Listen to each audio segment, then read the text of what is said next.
No more waiting, let's dive in. Pop. Number 7. Morning scrolling brain fog. Ah yes, the classic ritual. Eyes barely open, thumb already scrolling. It's not even 7 a.m. and your brain's been hit with 47 TikToks, 12 memes, 2 exes looking hotter than ever, and one news headline that makes you question humanity. You think you're just waking up, but neurologically, you've just carpet-bombed your prefrontal cortex with stimulation it wasn't even remotely prepared for. This part of your brain, by the way, is responsible for decision-making, focus, and self-control, aka the grown-up in your mental apartment. And what did you do? You threw it into a rave before it even put on pants. Studies show that immediate phone use in the morning increases stress and reduces your ability to focus throughout the day. Why?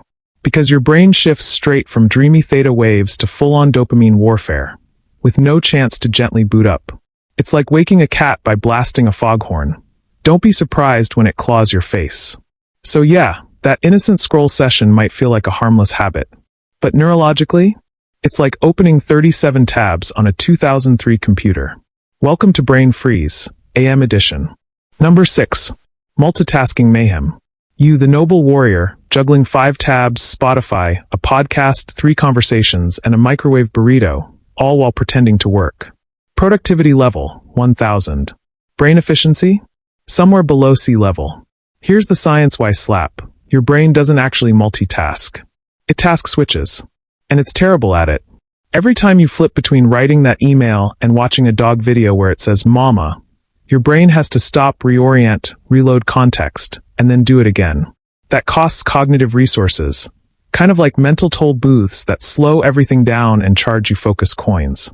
Psychologists call this the switch cost, and it's real. It leads to more mistakes, less retention, and chronic stress because your brain starts screaming, "Pick a thing, Brenda." And here's the kicker. The more you multitask, the worse your brain gets at filtering out distractions. It's like training your mental bouncer to let everyone into the club, including that guy named Anxiety who never wears shoes. So no, blasting lo-fi beats while replying to emails while doom scrolling is not your superpower. It's more like slow-motion self-sabotage with a productivity mask on. Number 5. Doom scrolling before bed. You're in bed. The lights are off. You should be sleeping. But instead, you're 38 minutes deep into a Reddit thread about cursed IKEA furniture or watching a TikTok psychic explain why Mercury in retrograde ruined your love life. Let me just say what your brain would say if it could. Why are we like this? Blue light from screens disrupts melatonin production, which is your brain's sleepy time hormone. So every scroll, every swipe, every dumb meme with weirdly loud music is basically pushing your sleep further into the abyss. But it's not just the light, it's the content. You're flooding your brain with emotionally charged material right before it's supposed to go into repair mode. That's like trying to relax in a hot tub while someone reads you news headlines about the end of the world. Good luck, hippocampus. Poor sleep isn't just about being groggy. Chronic sleep deprivation actually shrinks your brain's gray matter over time, especially in areas related to learning and memory. So yeah, that one more tweet before bed? It comes at a cost. Hope the drama was worth a few neurons. Number 4. Constant notifications equals brain whiplash. Ding. Buzz. Flash. Oh look, someone liked your brunch photo from 2019. Instant dopamine hit. Your brain goes, yay, we're loved, and then immediately crashes back into whatever you were doing. This cycle? It's like giving your brain a minor car crash every 3 minutes. You think you're staying connected, but neurologically you're training your brain to live in alert mode, a state that was originally designed for things like tiger attacks, falling trees, or the invention of fire. Not Karen replying LOL to your text. Every notification forces a context switch, pulling your brain away from focused work into a tiny panic, even if it's just to check a cat video. And every switch comes with a cost. Over time, this trains your brain to expect constant stimulation, which means boredom, aka the birthplace of creativity, gets eliminated entirely. The result? Reduced focus, scattered memory, and an attention span that could legally qualify as a fruit fly. One study even compared the cognitive effect of constant phone interruptions to, wait for it, losing 10 IQ points. So yeah, that little ding might be costing you brain power you don't even realize you're leaking. Try this. Turn off non-human notifications for a day. You'll either experience clarity or an existential crisis. Either way, your brain wins. Number 3. Bad posture, bad brain. Slouching at your desk like a cooked shrimp might not feel like a brain-damaging move. But surprise! Your brain cares deeply about your spine's existential crisis.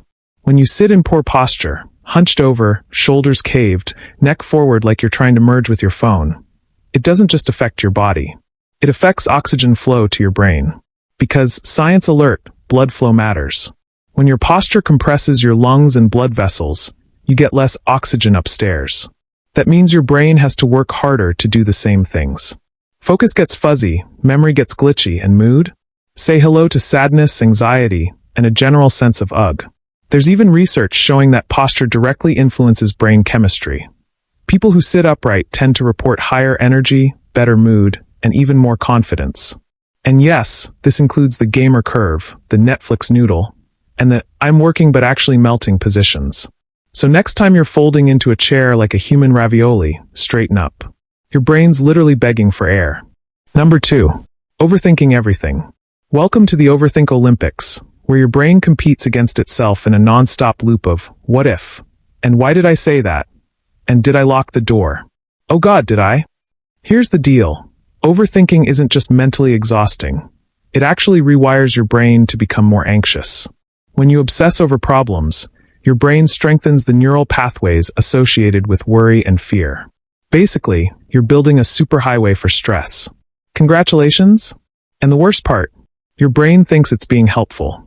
It believes that if it just spins the issue around enough times, you'll magically find the perfect solution. Even though that never happens. Ever. You're not solving. You're marinating in mental spaghetti. Overthinking activates the same areas of the brain involved in fear response, especially the amygdala, and reduces activity in the prefrontal cortex, aka the rational thought zone. So the more you overthink, the harder it gets to think clearly.